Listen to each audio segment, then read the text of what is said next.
Hi and welcome to Kinship. Today we're demonstrating how to rotate geometry in a Revit family. Start by drawing a reference line from the intersection of two reference planes and then lock that start point to those two planes. Then add an angle, then path this angle to a parameter. Now select the reference line and add the dimension to the length of this line.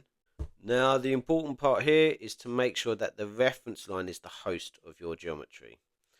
So select the right plane you want and then start drawing the geometry. For now we're just going to do a simple extrusion.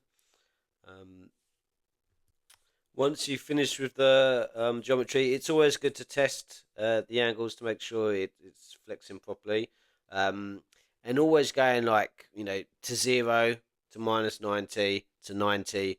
Rotating geometry is very useful in the Revit family, especially for hosting connectors. This fan core unit from Carrier is a great example. The unit can rotate on its left horizontal or right, and also has upflow and downflow connections, and even a right side air duct. Without rotating geometry in this way, this one family would actually have to be split into maybe 10 families.